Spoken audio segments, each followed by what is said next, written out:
Welcome to Filmmakers Feedback, a program brought to you by Film Scoring Tips. I am Paolo Rotondo and I will be your host for this series. The episodes are available as podcasts on all the major platforms and in video form. Make sure you visit filmscoringtips.com to find more info about that. The mission of this show is to better understand the relationship between filmmakers and composers and to find ways to increase one's chances creating long-lasting professional bonds. In today's episode, writer and director Paolo Rotondo will talk about whether or not long-distance collaborations can be successful, and how working with music in film can be a different experience compared to working with music in theater. Thanks for tuning in. Enjoy the show.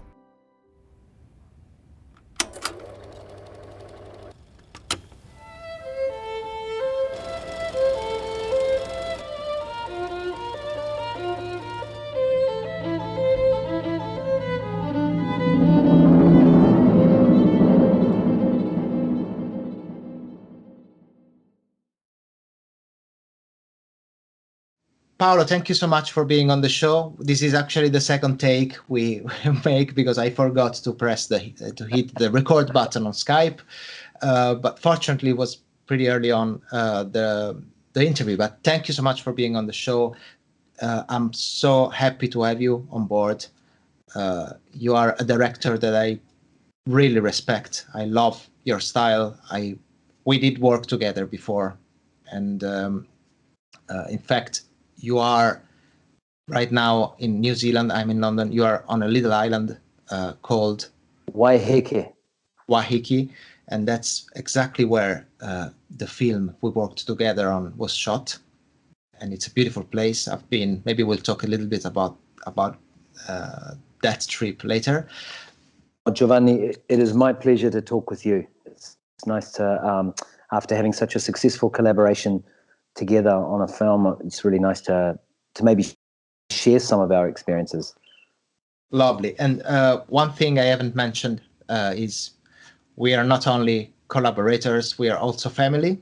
The last name might have sold that away already, but we are cousins, and I'm glad to have an artist in the family like you. We were starting to talk about how the collaboration over the internet was, and whether or not you felt that working,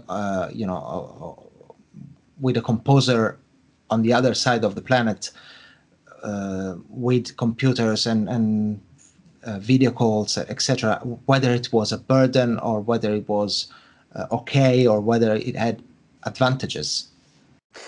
I certainly would have preferred to spend more time at the beginning personally with you, but then once we started talking to each other, and we did a long time before even we shot the film, it was I found that because we had to schedule Skype sessions like this one at certain times for limited amounts of times, that we sort of prepared.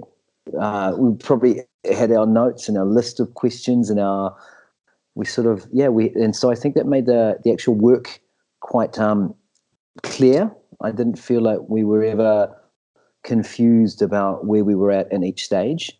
It wasn't, at times it would have been much easier to be in the same room, but I think that, so in some respects, the difficulty of doing it across Skype, we made a virtue of. We turned it into something that we worked efficiently with it. So that was, it's possible. But the thing is that I wanted to work with you because you had a different perspective musically on New Zealand, and that worked beautifully with it because they had a different sensibility. And so if you want that, you have to work with someone across Skype. That's the reality of it. And then we met in person for the movie. As I went, once the movie, the music writing was done, I came along to record a few instruments. That's right. And was this a phase that you enjoyed as a director, to be part of the recording, the mixing? I think for me, it was one of my favorite parts of the entire process, is because the edit is complete, and we are enhancing everything. It's only getting better. And plus the romantic notion of watching you with a grand piano in a beautiful studio, which was a really famous studio in New Zealand, recording your notes and playing your instruments live, and the little boy who came and sang alto for your words just added another dimension to it. And the authenticity of those live instruments really added to the music for me. That was vital. It really worked. So yeah, it was a beautiful pleasure, and we worked, and but it's not work when you're loving your work so much. You can't call it work. It's our passion. It was perfect. You talked about how you wanted an international sound for your movie, that sound that didn't feel New Zealand bound. What is the sound of most or many New Zealand movies right now today? Can you I mean, music wise? Yeah, there isn't a very strong emphasis on classical music in New Zealand, whereas I like score in a traditional sense a lot. I love, and so New Zealanders, they use a lot of contemporary music and contemporary instrumentation in New Zealand films. And so there's a lot of New Zealand pop influences in so many New Zealand films. If they're the ones, I'm not talking about Peter Jackson's New Zealand films. I'm talking about the ones that are New Zealand stories. That and they often have a very strong reggae, Maori influence to them. And our subjects in our film were Maori kids, Indigenous people of New Zealand. And I wanted to make sure that the music wasn't their soundtrack, but it was a soundtrack to us as an audience observing them and watching them. And I thought you did a beautiful job in that. It was both classical and very contemporary. Where you went, you did quite a few different genres, I thought, in there, but at the same time maintaining themes that unified the whole score. In that sense, it was traditional, wasn't it, for you? What do you think, Giovanni? Well, to be honest, it was a brilliant experience because you weren't afraid to say, I don't like this, when you didn't. And that pushed me beyond my comfort zone. I remember the first things I submitted were very orchestral, very romantic, and it was not what you had in mind. And the more we worked together, the more I got your vision, and we went towards a minimalistic, sometimes sound designy approach. Yes. Still on the scoring side of things, though, like emphasizing emotions more than literally underlining action, and that at the end we found a dialectic that I'm proud of. So it was a brilliant experience. I those are my favorites. And you were graceful the whole time. That's what maybe because maybe because we're cousins. No, knowing you, I know that you are a graceful person, and you were graceful in asking. I think I'm an artist too. So when all the collaborators offer something and you're not aware of that little part of that person that they're giving, and how it can be heartbreaking, how difficult that is, and how much effort that's gone into it. That's what I wouldn't be an artist if I didn't recognize that. But I think those early pieces that you did actually contributed to us finding the perfect music. So even though it must have been very hard for you to have prepared and thought about all these things, and me going, oh, well, it's not quite where we want to go, it actually really helped the process, because it's not like a process of elimination, but it made us really focus on finding the language that we had to have for our film. Yeah, that makes sense. Style. And I think it shows at the end. Like when you watch the movie for the first time. Yeah. I, maybe I'm being subjective here, but I think you really feel the two media's music and visual, they have grown together, and it's so organic and powerful. Absolutely. Yeah. You spoke to me straight away, appealed to me as a filmmaker, is that you talked about the underlying themes and emotions in every scene. And so often, I mean, I have to collaborate with so many people when you're making a film, and they might talk about technical aspects or other things, and they're important too, but you had the same interest as me, and this is what we need to talk about, is what's happening with the characters internally in their world. I'm a storyteller, and I love characters and stories. So that's what I was interested in. That's what you were interested in. So it was like, great. Yeah, and you weren't egotistical about it. We were always at the service of the story. That's right. And Jumping. I was saying I read the script before starting composition. I didn't enter the project when the movie was already shot. I kind of entered the project on the script, right? It wasn't even finalized, I think, the script. That's when right, you sent me the first draft that I read. And so I love entering a project in that phase, because I can start thinking about these specific dynamics you talked about. And and it was even more a way for music and visuals to really develop together. Absolutely. So you are a filmmaker, meaning you direct, you write, and you closely work with the editor on the edits. But you also write for theater. Is that right? That's right. Yes. And by the way, you're also a brilliant actor. We didn't mention that. A famous one in New Zealand. Never got in your my autograph. own head. Yeah, no, it's not true. So you write for theater, and I'm very curious about whether or not there is a difference in working with music and with a composer on theater versus on screen. Absolutely. It's very, very different. It's the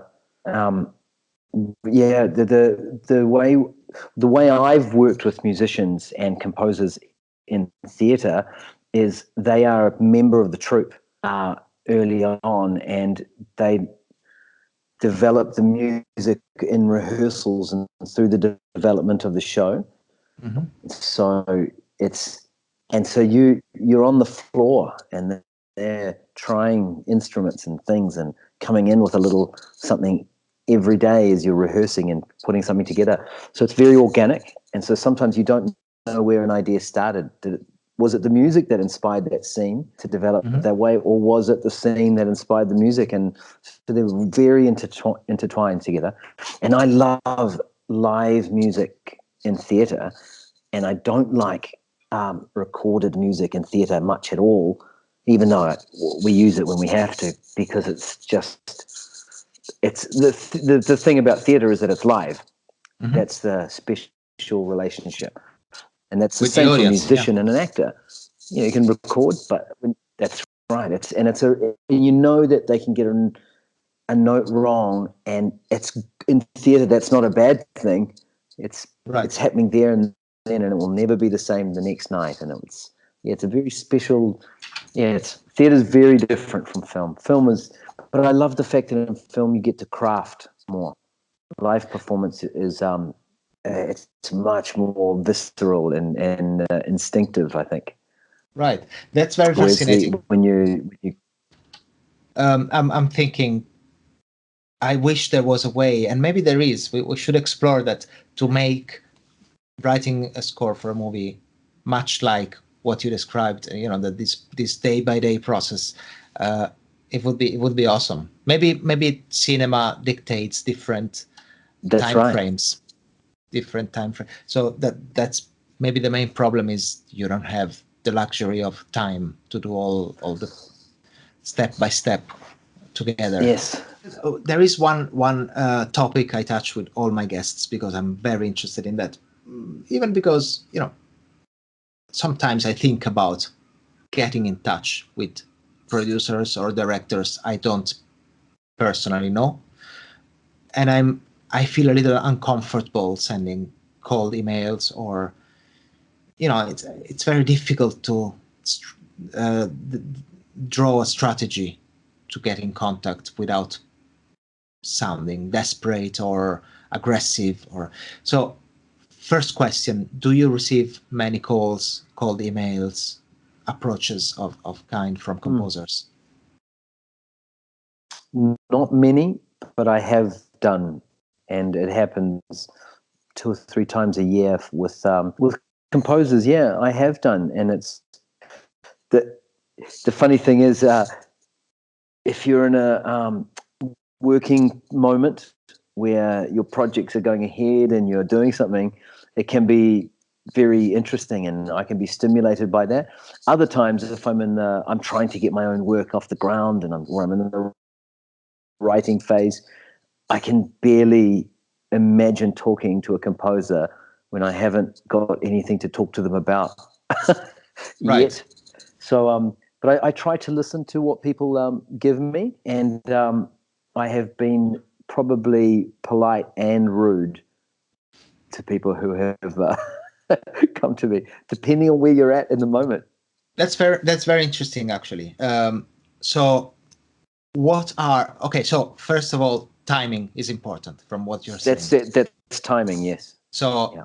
you have to research. You have to know that a director is working on something before contacting the person. It's worthless to just shoot. But the other question is, can you remember of a specific feature of the message, of the topics discussed in the phone call, or whatever was the approach, specific features that caught your attention and made you want to listen to the music? Because even the step of just listening to your music, it's an achievement. The hitting the play button is already an achievement for me. Once again, I think I selfishly think about my perspective more than I do them.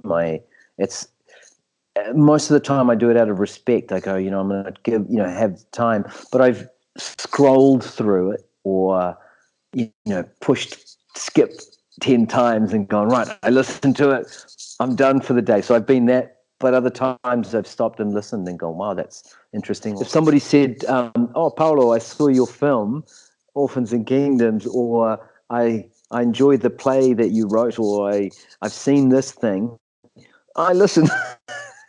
If that's brilliant. It's easy flattery, but it gives us an entry point, I think. It's very important to be clear that you know the person that you're contacting then, and and flattery is always a good weapon, without overdoing it, maybe, but yeah, a little bit. Yes, yes, yeah. Good. All right. Let's talk about temp tracks, temp music. Yes. How do you stand with that? Like, do you use temp music when working on a film? Yep. And I remember a piece of advice that I think you also gave me. All composers say, careful with temp music.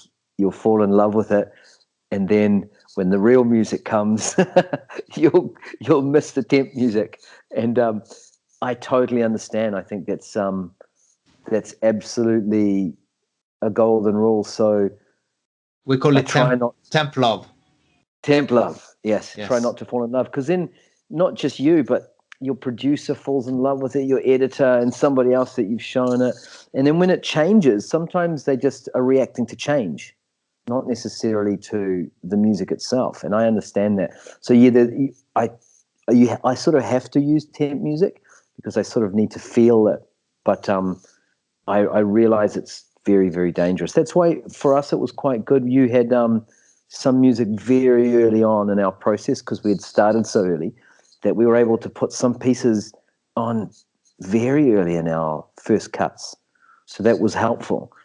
And then later on, we'd fill in all the gaps of the ones that weren't finished. But that's ideal for a composer when it happens. But I have had experiences where temp music was helpful, to be honest. Tell me. When a director use it just for reference and just to give a rhythm to the scene and be able to see how the movie will feel with music, and when there's clarity about it, when I talk with the director and it's clear that the temp music is only there for reference, then I can use it as it is, a reference, and understanding and maybe every time there's a doubt, I've found talking about it and asking questions is the best way to not being corrupted by temp music and not being misled. Because some other times it happened that I was misled, and then I did something that maybe I wouldn't have done if I didn't hear temp music, and I was trying to, replicate a specific time signature or something in the music that wasn't something the director wanted. So in that case, I had to take a completely different approach, mute the temp track completely and try. But you were very open in sending me cuts without temp music when I needed that, or giving me directions through temp music when I needed direction, when I wasn't hitting the right chord with my score. So it's tricky because of the language as well, because you can put a temp music up and I can say I love this for these reasons, but I'm the filmmaker's perspective, and so my language is oriented around story and narrative arc and the beats, whereas you might be thinking he loves this piece of music because of some, as you say, some of the technical musical elements of it. And unless we have that conversation and really clarify what's good or bad about a piece, we can go in different directions. That's right. Yeah. Is there one specific, attitude or little thing that composers can do to really be loved by a director?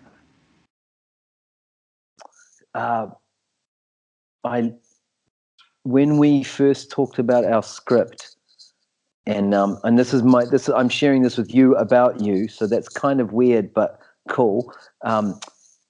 We hadn't made the film, and it was months before the thing, and I think you'd read the first or second draft, and you talked to me about what you thought was happening in the film, and I remember having a Skype like this and literally jumping with joy afterwards, going, he gets it. He really gets it. Like, because I'm trying to write a script and communicate something, and then another artist comes along and goes, I get what you're up to, and I'm gonna make it better by making beautiful music, but I get it. And so it was a real moment of triumph, and that the way you just talked to me about the scenes, narratively and character-wise and emotionally, made me feel like you understood what I was trying to do. And so I think that's about the communication the composer has with the director, to make them feel like they are. You gave me confidence that my thing was working because you got it. So yeah, that's very interesting. I remember I was a little. I didn't know if it was my place, to talk about these things. I was. That was a few years ago now, wasn't it? Yeah. It's wow, time flies. But I was starting. This was one of my first. It was my second long form experience. So I didn't know if it was my place to talk about these dynamics, and then I said, hell yeah, let's. I think it might be constructive for the construction of the score to talk about these things. I hope he doesn't mind. So what I'm trying to say is, be bold, composers out there, and talk about stories and feelings of characters, because you are one of the authors of the film. Yeah. It's music expands on the storytelling very much.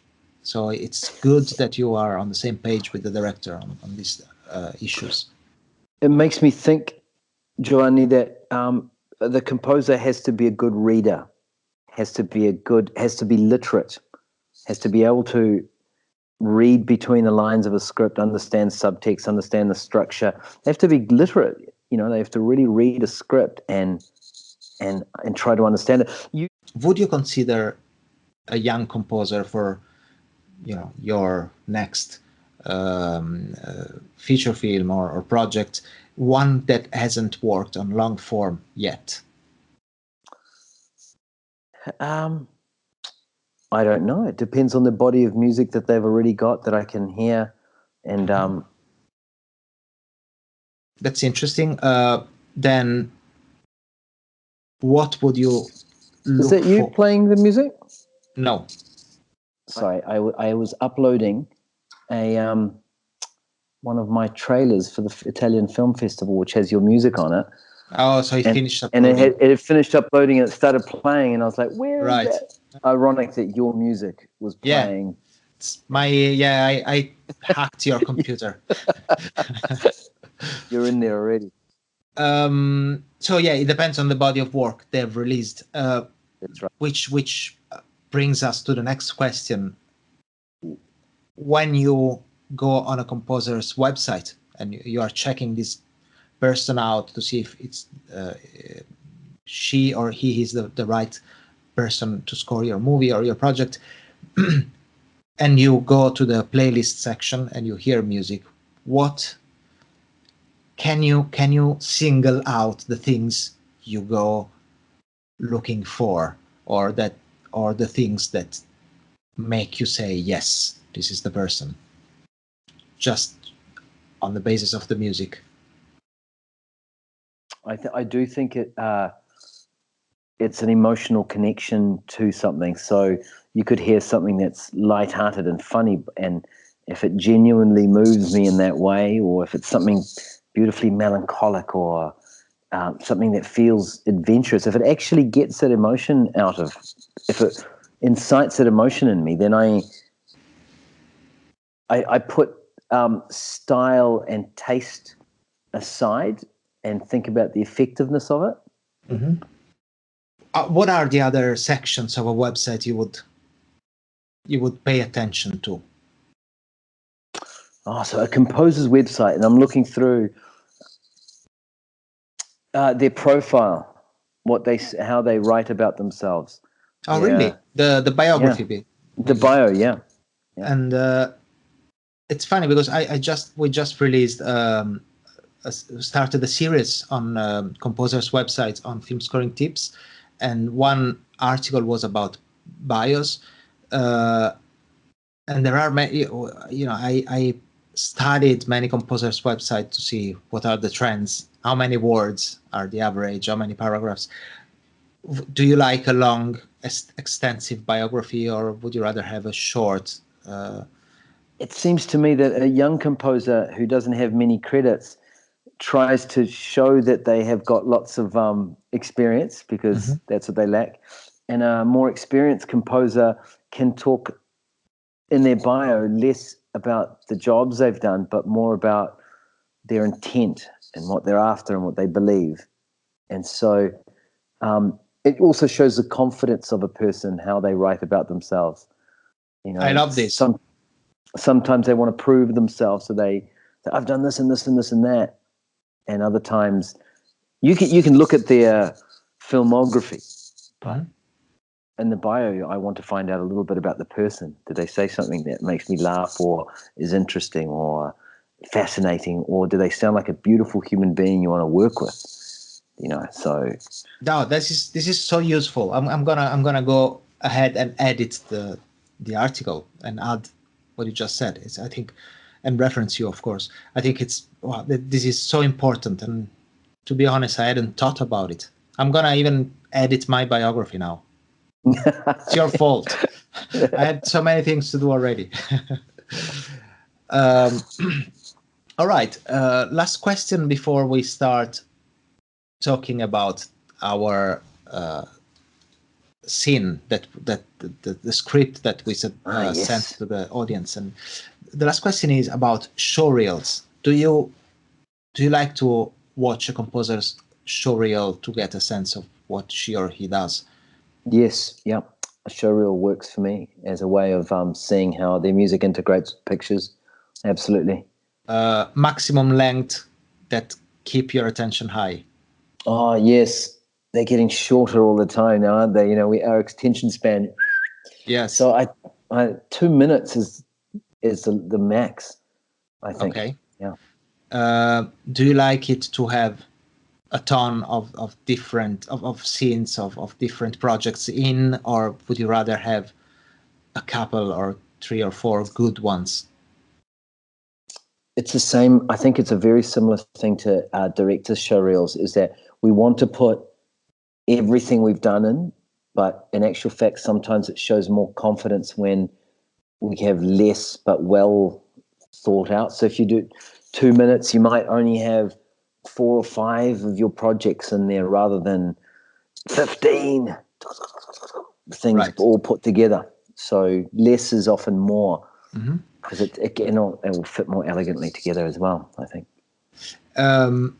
Scenes with just music versus scenes with dialogue and sound effects. Which one do you prefer in a showreel? Both. If there's a scene that has, if there's a scene that has dialogue in it and the music is somehow working in such a beautiful way with it that it takes it somewhere else, then I think, put it in your showreel. That can work, because I'm looking at that going, how well does this composer, do they know how to integrate music and dialogue with a scene, and are they supporting it, or are they operating above it or in it, or separately, as a parallel. So you're always looking for that kind of thing to see how they work pictures and music. I hope you're enjoying the show. Please visit filmscoringtips.com to find additional resources for this episode. Look for the area labeled Labs if you would like to help us shape our content in the future, and to send us tracks that we will review with our guests on future episodes. To find more about this and to understand what I mean, stick around for the next segment. A few weeks ago, we asked our audience to read a couple of pages from a script you had written before, and this is I had read the script as well. This script became a theater piece that was very successful. It was performed, I think, not only in New Zealand, right? It was performed. Yes, in many countries. Yeah. In fact, I saw one of the performances. You sent me a video once, and loved it. I think it's symbolic of our relationship. It's Maoris and Italians that somehow get together in a strange situation.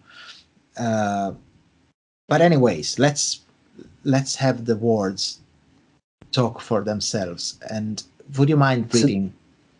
Sure, but this version is the film version, of course. This is the film version. And by the way, we asked the audience to read your instructions, which we will share in a second, and then to come up with a piece of music. This is a segment that I really love, because it gives a little insight on the reviewing process of our guests.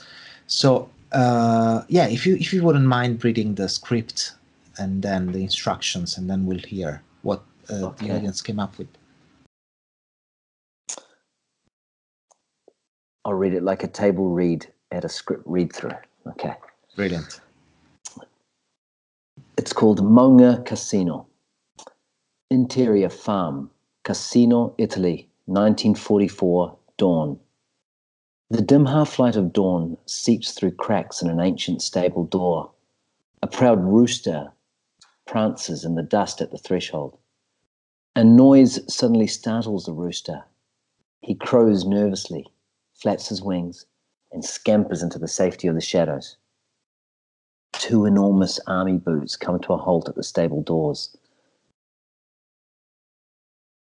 The old wooden door creaks as it opens, revealing Anaru, an enormous Māori soldier, his bloodshot eyes fixed on the rooster.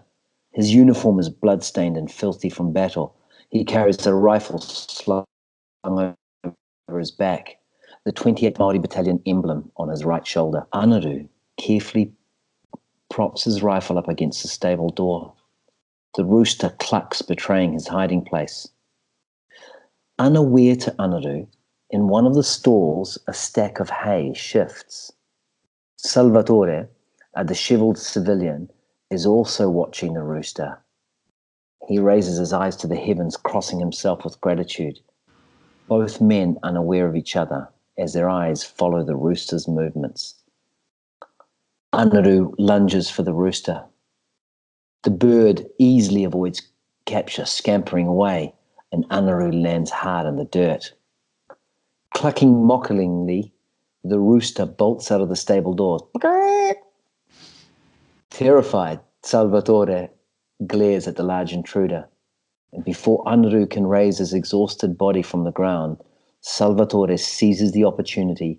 He vaults out of the haystack with his rifle aimed squarely at Anaru's head. Anaru looks up, only to find himself staring down the barrel of a rifle. Mani in alto, prigioniero. Hands up, you are my prisoner. Anaru scans the man in civilian clothes standing over him.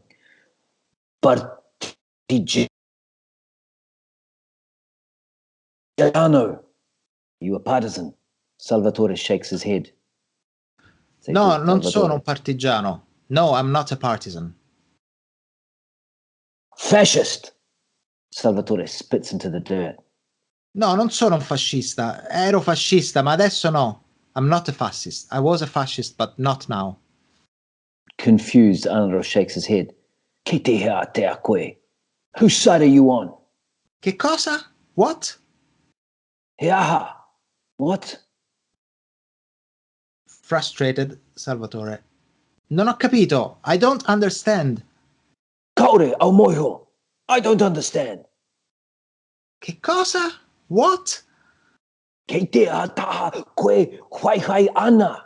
Whose side are you fighting on? Frustration glows on Salvatore's face. He barks angrily at Anaru. Ma che cazzo stai dicendo? What the fuck are you saying? And that's the scene. That's brilliant. You made me want to watch the play again, and I think I'm gonna do that when we finish the recording. And then you had some instructions to help the task of because of course the audience didn't have all the backstory and all the context. So with the instructions, we kind of try to give them some help. Can you read the instructions as well, please? Sure.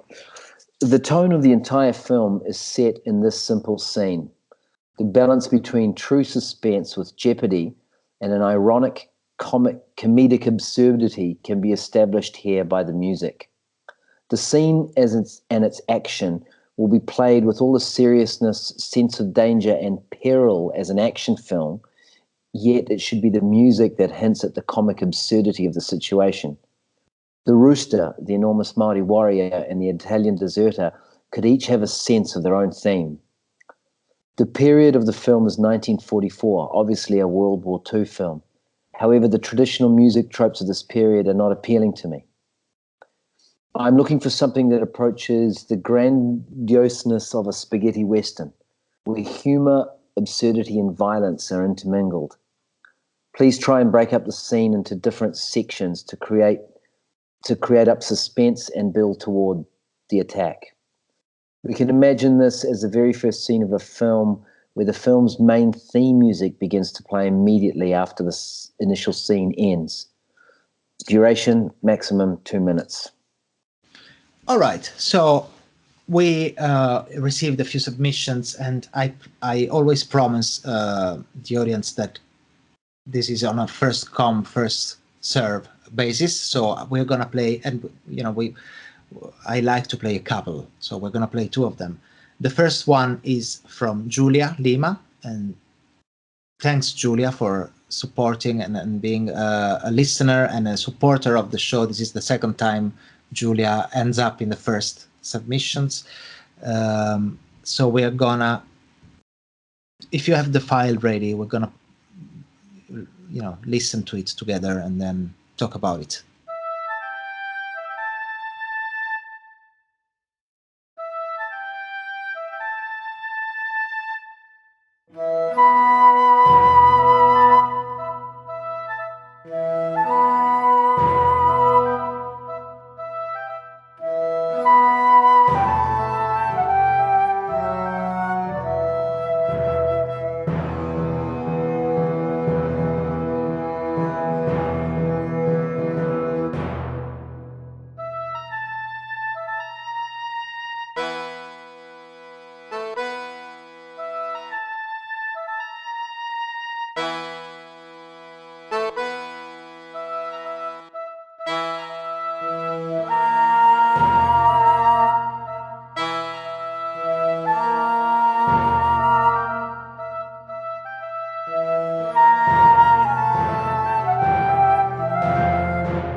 I think she was Julia was very clever in listening to the instructions and that listening thing. I think she took on board what I was saying. So you can feel that she's actually done something that was really, it occurred to me how difficult it is, the instructions to say, can you be slightly comic, but also full of suspense? And it's a difficult thing to do. Yeah. But I think she's achieved it. I think she has a version that has those two elements happening with it, which are quite difficult to get. So you can imagine how important to a filmmaker it is to get, if they didn't get the comedy or the suspense, I'm sort of lost with the tone. So if this was a real life scenario, right now you would be smirking, you would be smiling, right? Yes, I would be. We'd be in a good place. It would be a really good starting point. You'd be going, great. I can feel. Sorry. What do you think? No, you say. I think Julia is really good at creating atmospheres that are very fitting to the scene. That's I remember the first time she participated. I thought that as well. I think she followed your instructions, which is always a good thing to do. Let me see. I'm not sure. I'm curious to see how long the file was, but I closed it now. 151. 151. So max 2 minutes. Yes. Even these little details, I try when I work with a director, I try to show that I'm listening. It's important. If there is one thing I would suggest to Julia is to work on improving the virtual instrument library in order to get more realistic sounds, because some of them are good, some of them are clearly synthetic. Yes. And I can imagine this very exact piece of music played in a more realistic way and being magnificent. Like I I, would- I think there's something really good in it. And to Yeah. The note of also like a spaghetti western Mhm. is spot on, don't you think? There's Yeah. a, you could transpose that into a Corbucci film, and you'd go, I can see that, and Yeah. that's really important to the tone of this, because it's otherwise yeah. So I think, but I totally agree with you that the instrumentation does sound a bit synthetic and not. But that's if this was it's a first draft, obviously, isn't it? Right. And so Of course. you go, yeah, and so there's some really good elements in there. I think the instrumentation thing is such a minor. Like if it was the other way around, if the sounds were perfect but the music wasn't there, it would be That's right. much more Yeah. serious issue. In this case, it's just a matter of trying and studying the instruments and the software a little bit more, but it's something very easy. You can do it easily, Yeah. Julia. I encourage you to do that. And yeah, I think, I really liked it. Here I would say, Julia, Okay. can you try something else? Can you try another instrument, keeping the same thing until we find what's working for us? And That's what this is a fil rouge among all the episodes. The first submission of cues is just the first step. A composer have to be open and willful, and also happy to develop on the first submission. It's great when something works, even if it's just one or two elements, because you have them nailed down, and then the director can see a good musical world being built for his or her movie, and give directions to to improve on that. And the composer that doesn't want to make changes should probably change job. It's because it's almost impossible to send a cue and nail it at the first try. yeah, So yeah, it's part of the collaboration, I guess. absolutely. I mean, you think the directors will do so many edits of their film and fail 20 times before they get it right. So we're built into the process that we expect everyone to be offering and changing and trying and keep going. Right. So yeah. Cool. Should we proceed to Lorenzo Marino's submission? Lorenzo, okay.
right. Epic. Feedback time. Epic. That was so epic to listen to that. I thought Lorenzo's music is he's the notes he's taken on from me. I noticed in my instructions that I said it's like an action film, but it has to have the elements of an action film, and it feels like that's the most prevalent note that he's taken from that. Mm-hmm. So he's taken all the adrenaline and all the excitement, and it is so exciting, that music. Mm-hmm. It seems to be exciting from the beginning all the way to the end, which for me is a little bit problematic. I mean, I know there's a few builds, but it means that there's it's a similar note, similar feeling all the way through. If it was the first draft and he'd come back to me for this, I'd go, if he was my composer, I'd go, Lorenzo, that's really cool. I don't know how to use it right now. I can't use it for this scene because it doesn't have the right sort of dramatic shape to it. But I bet we can use it later on in a battle sequence or in a chase sequence, because it works in those ways really well. Right. So it's kind of like the music is okay, but not for the scene in a sense. What do you think? Yeah, I agree with you. I think Lorenzo has the skills to create very convincing, realistic mock-ups, which is, by the way, it's very important too to be able to do that, because some directors can't imagine how the music can improve once recorded with real instruments, once mixed properly. Some directors don't have the musicality to hear forward, what it will sound like. And so they might reject a scene solely based on how it sounds in terms of sound quality. So to be able to create a convincing mock-up is an important skill that every composer should develop today. However, I think some of the directions you gave, and to be honest, some of the most important ones, Lorenzo didn't follow here. But I can witness that when you say something like,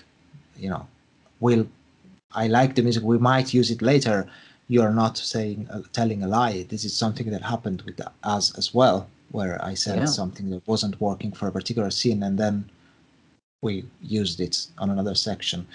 I think I completely agree with you. The funny bit here is that Lorenzo's track is slightly above 2 minutes. I'm watching you guys. Follow the instructions.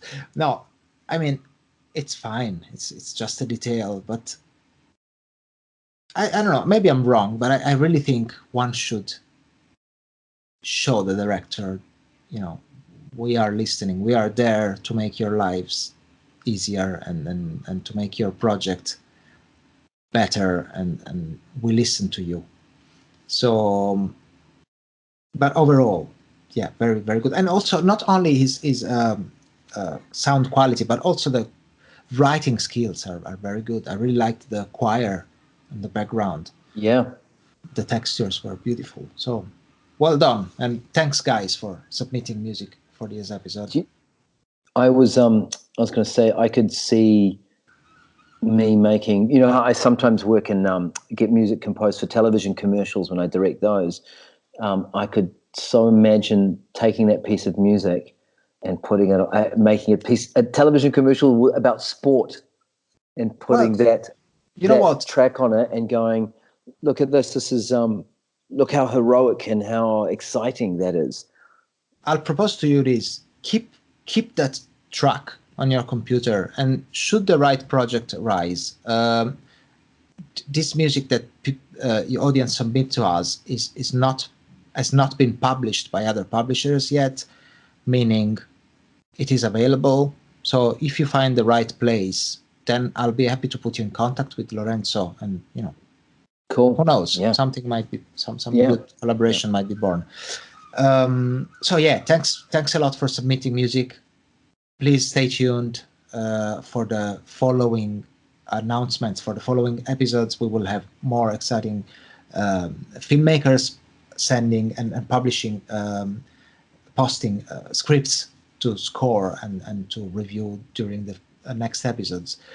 Paolo, what are your current / next projects and commitments that you would like to share with us?